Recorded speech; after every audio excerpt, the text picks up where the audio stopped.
Marcos 14, 12 a 26.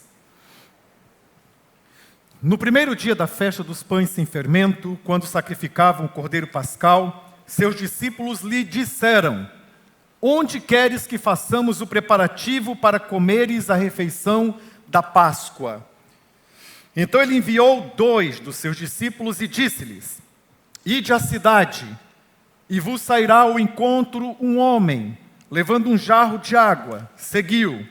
Onde ele entrar, dizei-o ao dono da casa: o mestre manda perguntar: onde está o meu aposento em que irei comer a refeição da Páscoa com os meus discípulos?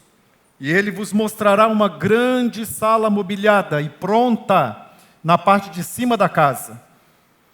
Fazei ali os preparativos para nós.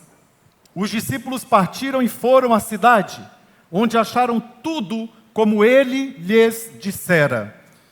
E prepararam a Páscoa. Ao anoitecer, Jesus chegou com os 12. E quando estavam comendo sentados à mesa, Jesus disse: em verdade vos digo que um dentre vós que come comigo me trairá. Então eles começaram a entristecer-se e a dizer-lhe um após o outro: sei que não sou eu. E ele lhes respondeu: é um dos 12, aquele que come comigo no prato. Pois o Filho do Homem vai, conforme está escrito a seu respeito. Mas ai daquele por quem o Filho do Homem é traído. Melhor seria para esse homem se não tivesse nascido. Enquanto comiam, Jesus tomou o pão e, abençoando-o, partiu-o e lhes deu, dizendo: tomai, isto é o meu corpo. E tomando um cálice, deu graças e o entregou aos discípulos, e todos beberam dele. E disse-lhes: isto é o meu corpo, isto é o meu sangue, o sangue da aliança derramado em favor de muitos. Em verdade vos digo que não beberei mais do fruto da videira, até o dia em que o beber novo no reino de Deus. E tendo cantado um hino, saíram para o Monte das Oliveiras. Até aqui. Meus irmãos, o 40º presidente dos Estados Unidos, Ronald Reagan, disse uma frase que eu já repeti 2 ou 3 vezes aqui, mas o faço novamente porque ela é muito boa para ilustrar o poder da mesa. A frase é a seguinte: no contexto da sua despedida da presidência, à mesa de jantar, ele disse: muitas mudanças nos Estados Unidos ocorreram ao redor da mesa de jantar. E disse mais: acredito que em muitas nações a cena se repete. Decisões macros foram desenhadas numa realidade micro, em torno de uma mesa de jantar. O contexto do seu discurso é que ele queria criar no coração das crianças, dos adolescentes e dos jovens americanos um senso de patriotismo, de amor pela pátria, que brotasse não como uma imposição de cima para baixo, isto é, do governo, mas que surgisse de boas conversas entre pais e filhos, entre avós e netos, ao redor da mesa. Ele queria plantar memórias. Mas aqui nós temos também uma mesa diferente. Não é uma mesa política, é uma mesa profética. É uma mesa em que se reúne à cabeceira o autor dos autores, o Senhor dos senhores, o Rei dos reis, o seu Salvador, o meu Salvador, Jesus. E ele disse algo muito mais poderoso. Ele disse: isto, ao partir o pão, é o meu corpo. Ele pegou o cálice e disse: este cálice é o sinal da nova aliança.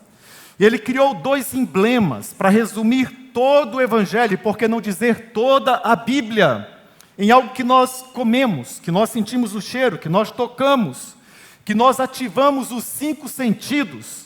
Que mente criativa a do nosso Senhor, que mente brilhante a do nosso Salvador. Algo que fez há 2000 anos atrás, um pouco mais, repercute até os dias de hoje. Hoje nós estamos diante de uma mesa que cria, que nos alimenta de 4 realidades, e eu quero passar aqui por elas. A primeira realidade: a mesa de Jesus nos alimenta de participação. O trecho começa no versículo 12, chamando a atenção em que os discípulos se aproximam de Jesus e perguntam a Jesus: Senhor, a Páscoa está aí. Onde queres, plural, que nós, plural, realizemos a Páscoa? Eles tomam a iniciativa de se aproximar de Jesus e perguntar: como nós fazemos para servi-lo nessa ocasião tão importante, nesta festa tão significativa? Mas Jesus escolhe 2, eram 12. Onde estavam os 10? Estavam lá descansando, esperando a próxima tarefa. Mas os 2 vão participando, não com reclamação, não com murmuração, não perguntando como muitas vezes nós estamos acostumados a ouvir. Mas tem 12 irmãos nessa igreja. Onde estão os 10? Só tem aqui 2 servindo, 2 atrás, 2 andando nessas avenidas aqui, atrás desse lugar, deste sinal da aliança, para que nós realizemos a ceia. Não, esses 2 vão felizes, eles vão alegres, eles vão contentes. Nós encontramos um sinal. Os comentaristas dizem que muito provavelmente Jesus já tinha combinado com aquele homem, mas nenhuma marca nos textos semelhantes, tanto em Mateus, Marcos e Lucas, dão esse indicativo. Na verdade, Jesus queria dar uma nota sobrenatural. Jesus, olha, preste muita atenção no sinal. Vocês vão encontrar um homem com 2 jarros caminhando. Sigam este homem. Ele vai chegar numa casa. Chegando na casa, fale com o dono da casa. Aqui eu já contei 4 pessoas servindo a Deus, participando do plano de Deus, participando daquilo que Deus está fazendo no mundo. E disse Jesus: fale com o dono da casa. E aí, tem um espaço aí para o nosso Senhor realizar o jantar de Páscoa? E a Bíblia nos diz que aconteceu exatamente do jeitinho que o Senhor Jesus falou. Eles ficaram contentes e ficaram alegres. Todos participaram. Essa é uma mesa que nos convida à participação de forma profética.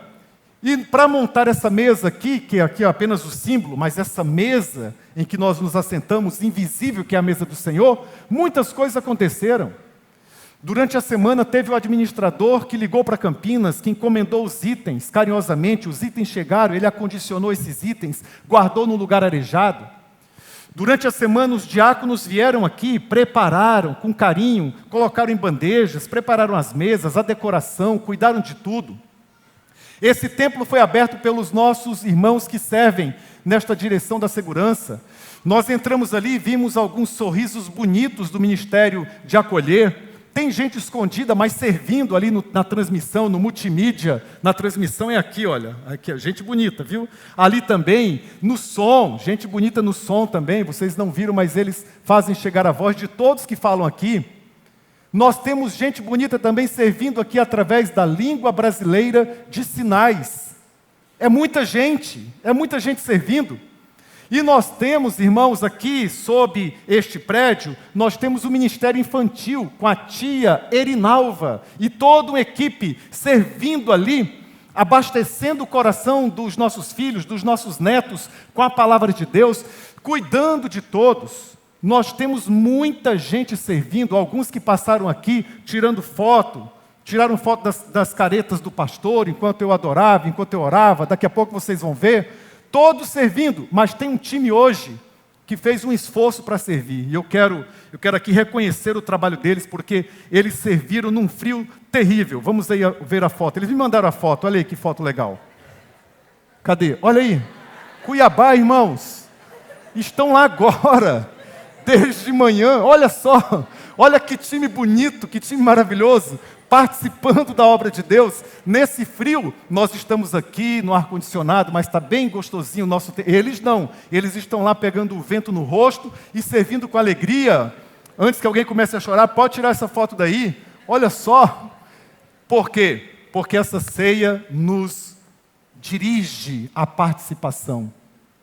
Na ceia do Senhor, nós temos que olhar para a mesa e nós temos que nos perguntar assim: eu estou servindo ao reino de Deus. Agora, deixe-me tranquilizar o coração de alguns. Servir ao reino de Deus não é só servir na eclésia.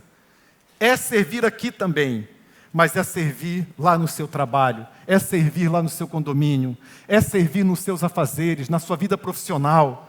Essa mesa nos convida à participação, porque Jesus foi quem trouxe esse elemento, Ele quem nos ajudou a compreender nesta passagem que todos estavam envolvidos. Nós olhamos para aqueles 2 que vão preparar tudo, enquanto os outros 10 estavam ali esperando outros comandos, e nós aprendemos que Deus, em Jesus, sempre nos manda de 2 em 2. Há 3 vezes, pelo menos na Bíblia, claro, considerando os sinóticos, que são os evangelhos semelhantes, em que Jesus comissiona. Primeiro ele comissiona os 12 e os envia de 2 em 2. Depois, mais à frente, ele comissiona os 70 e os envia de 2 em 2. Aqui ele comissiona já de início 2 discípulos e dizem: vão, porque ninguém precisa servir sozinho. Você pode participar da obra de Deus, há sempre algo para você realizar, há sempre algo para você se alegrar e definir o propósito da sua vida. Mas essa mesa também tem um outro alimento, é memória. Porque na sequência, Jesus pega o pão, parte o pão e diz: isto é o meu corpo. Isto simboliza o meu corpo. Jesus estava vivo, ele não estava dizendo que aquele pão, um pedaço de pão, se transubstanciava em corpo de verdade, e nem que o cálice se transubstanciava em sangue de verdade. É uma memória, e Paulo explica isso em 1 Coríntios capítulo 11, a partir do versículo 23. Jesus diz: façam isso todas as vezes que fizerdes, em memória de mim. Em memória de mim. Façam isso todas as vezes. Essa mesa nos alimenta de uma memória, mas qual memória especificamente? O preço que ele pagou. Nós olhamos para o cálice e nos lembramos do sangue puro derramado, o sangue de um inocente derramado para a purificação dos nossos pecados. Nós olhamos para o pão e nos lembramos do corpo moído, do corpo partido. Vem à nossa mente Isaías capítulo 53, descrevendo a paixão de Cristo. O nosso coração se comove. Nós nos lembramos de Jesus por inteiro quando olhamos os elementos da ceia. Nós nos lembramos que foi por você e foi por mim. Ele morreu segundo as Escrituras, foi sepultado segundo as Escrituras, ressuscitou ao 3º dia, segundo as Escrituras, e voltará em nome de Jesus. Nós nos lembramos desta realidade. Nos lembramos do poder do nome, nos lembramos do poder do sangue, nos lembramos do poder e a atividade da presença dEle. Ele está no nosso meio. Essa mesa abre os nossos olhos espirituais para enxergarmos uma outra mesa, aquela do lado de lá. E estaremos um dia com Jesus para todo sempre. É isso que nós nos lembramos. Todos aqui que um dia foram enamorados com E maiúsculo, e que se apaixonaram com P maiúsculo, tinham um aroma, um cheiro. Se você tem 30 anos de casado e você lembrar daquele perfume, quando você passar em qualquer lugar da cidade, eu lamento muito que os boticários tiram de linha os perfumes antigos. Uma vez eu fui numa dessas lojas de perfumes e eu perguntei sobre aquele perfume. A menina riu e disse: nunca ouvi falar. Mas isso é quase uma blasfêmia, tirar aquele perfume de linha.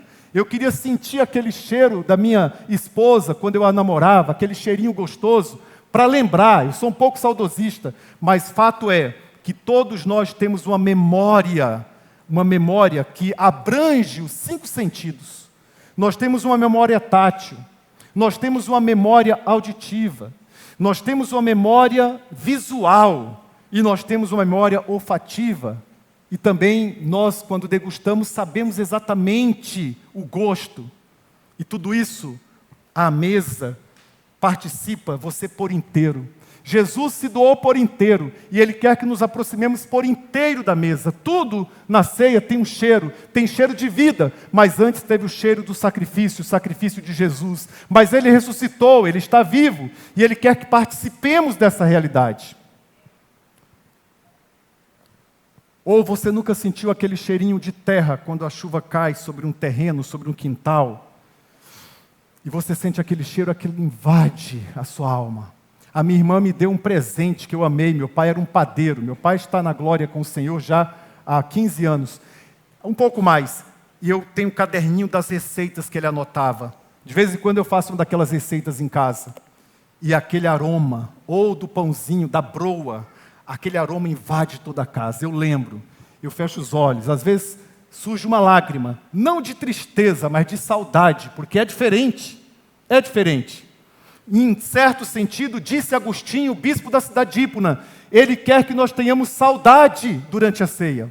Ele disse, quer aumentar o seu tempo de oração com Deus? Aumente a sua saudade, mais oração. O problema é que muitas vezes nós sentimos saudade de Deus e tomamos um remédio para dormir. Esse é o grande problema.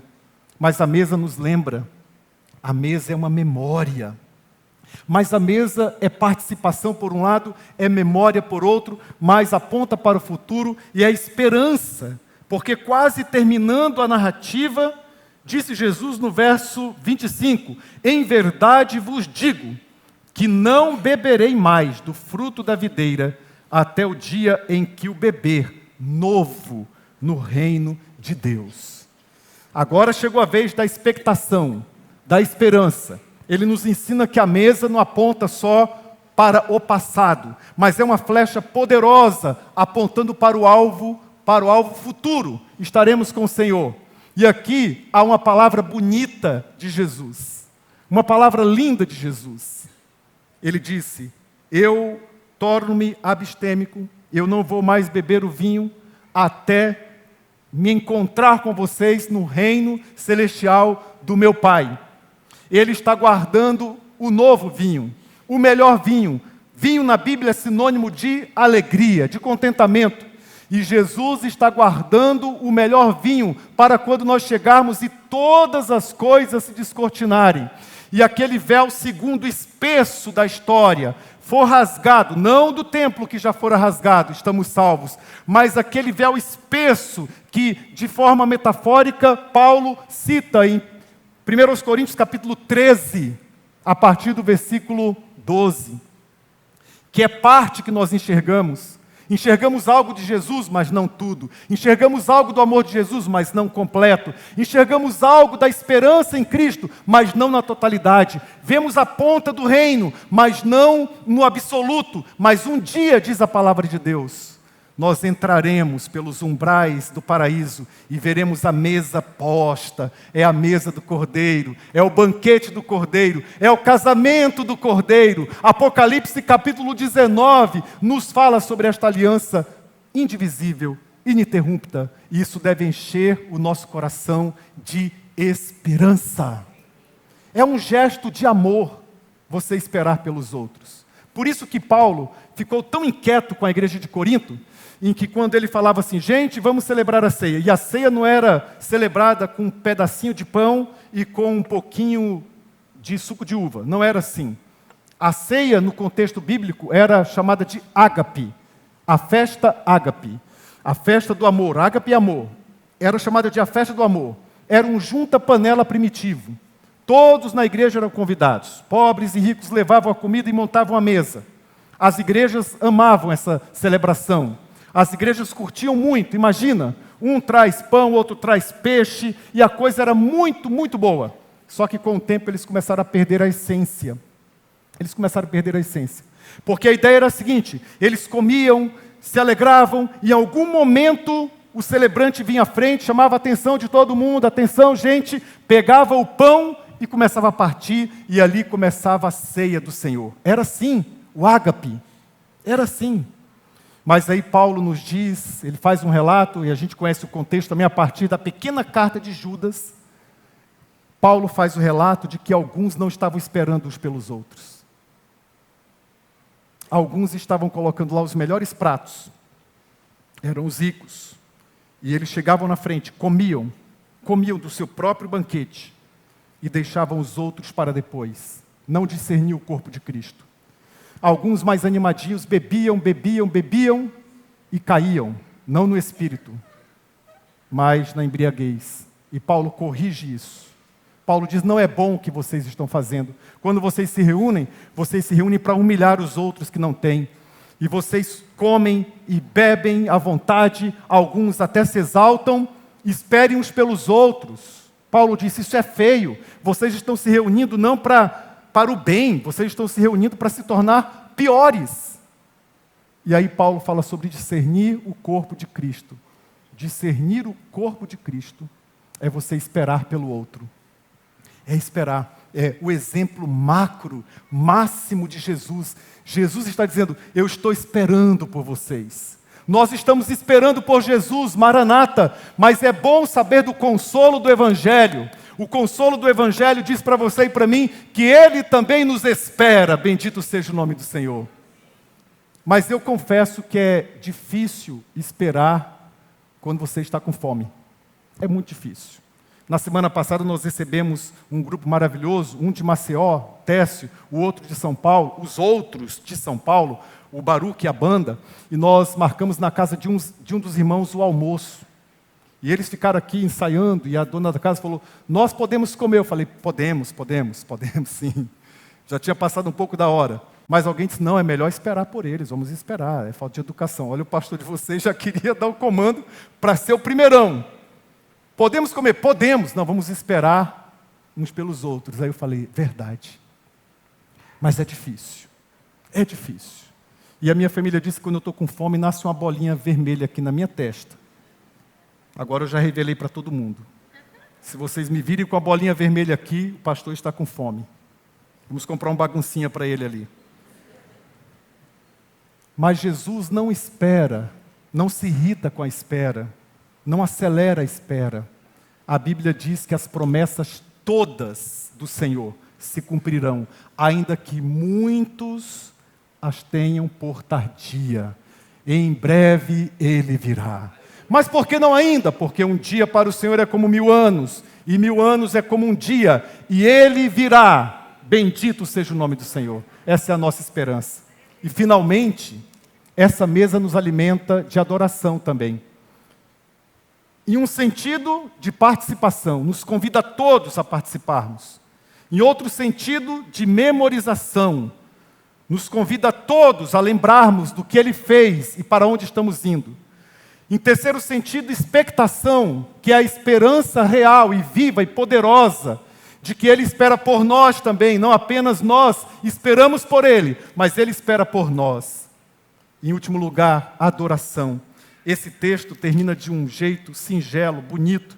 Versículo 26, essa porção diz assim, e tendo cantado um hino, saíram para o Monte das Oliveiras.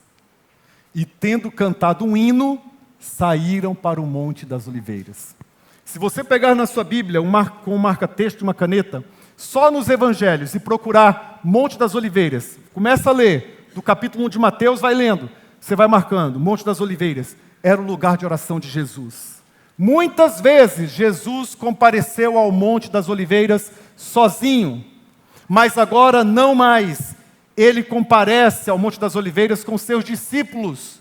E a Bíblia diz, e tendo cantado um hino, quando nós contrapomos o versículo 26 com os versos anteriores, em que ele fala do traidor, nós nos perguntamos como é possível cantar sabendo que será traído, como é possível cantar sabendo que será despedido, como é possível cantar estando falido emocionalmente ou financeiramente, como é possível cantar estando doente. Esse trecho das Escrituras diz, é possível adorar em meio à dor.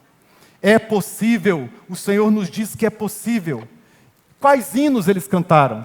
Graças a Deus, pelo próprio relato bíblico e dos comentaristas também, nesta época da Páscoa, os judeus selecionavam alguns capítulos do livro de Salmos, que eles chamaram de Halel, para cantar. É do 115 ao 118. Então eles cantavam coisas como, vou abrir para ler para nós alguns trechos apenas.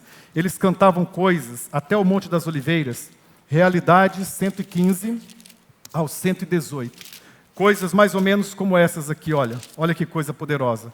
Não a nós, Senhor, versículo 1 do 115, não a nós, Senhor, mas ao teu nome da glória, por causa do teu amor e da tua fidelidade. Porque as nações perguntam, onde está o teu Deus? Mas o nosso Deus está nos céus, e Ele fez tudo de acordo com a sua vontade. Eles iam cantando essa realidade. Eles iam entoando com seus familiares, na direção de Sião, na direção de Jerusalém. Salmo 84 descreve essa caminhada, uma das caminhadas. Salmo 84, versículo 7 diz: e quando os peregrinos vão na direção de Jerusalém, eles passam pelo vale, o vale de Baca, o vale de lágrimas, e vão cantando de força em força. O Salmo 115, o Salmo 116, gratidão pela salvação divina. Olha o que ele diz, olha que canção bonita, olha que canção poderosa. Amo o Senhor, pois Ele ouve o clamor da minha súplica. Inclina o seu ouvido para mim. Eu o invocarei enquanto viver. Eles iam cantando que Deus ouve a oração, por isso eu amo. Deus me escuta, por isso eu o amo.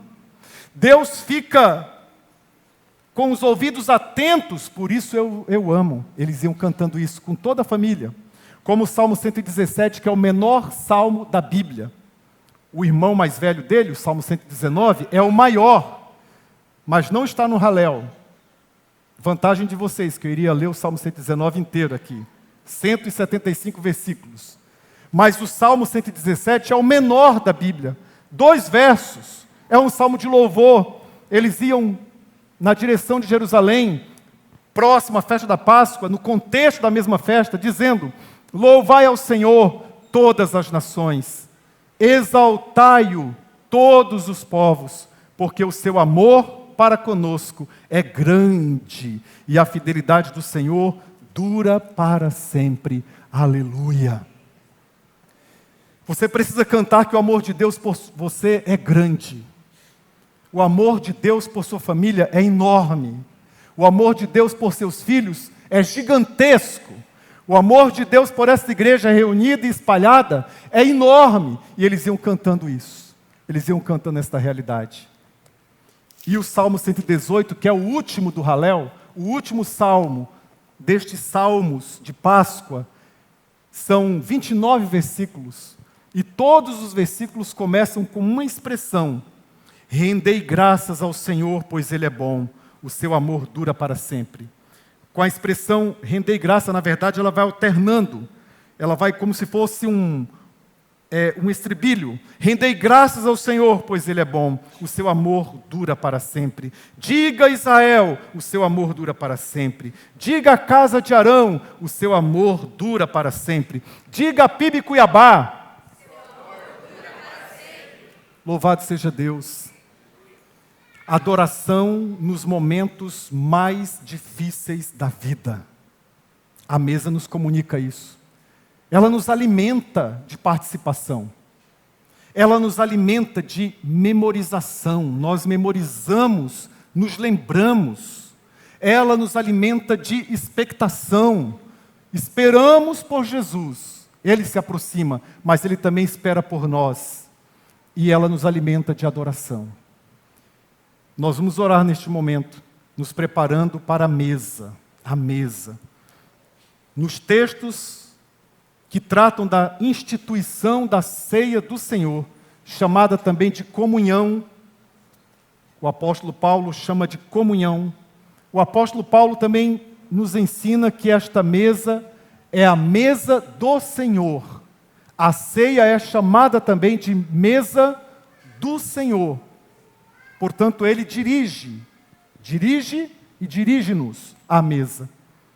Ele chama também de Eucaristia, que a tradução é ação de graças. É a mesa da gratidão. E por ser a mesa do Senhor, por ser a mesa da comunhão, por ser a mesa da ação de graças, da gratidão, é também a mesa da consciência. Porque diante da mesa Ele nos diz assim, é a única exigência que Ele faz: examine-se o homem a si mesmo. Depois, coma do pão e beba do cálice. É bom lembrar que o autoexame, a autoverificação, não é um impeditivo por um lado, e nem é um incentivo como se fosse um prêmio, como se você olhasse para dentro de si e falasse: estou bem na fita, ficarei bem na foto, posso participar da ceia neste domingo, é a minha recompensa. Em nenhum texto do Novo Testamento, essa mesa é chamada de mesa da recompensa. Não é a mesa da recompensa.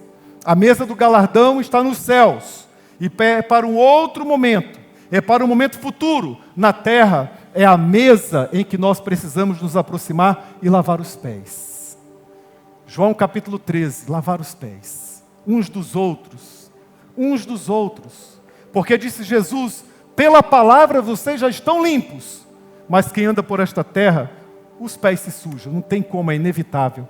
Então aprendemos a lavar os pés, é a mesa da graça, por isso que é necessário examinar-se a si mesmo, e uma vez encontrando o pecado, confessa, peça perdão, uma vez encontrando inadequação, confessa, peça força, uma vez encontrando distanciamento, grite, peça socorro.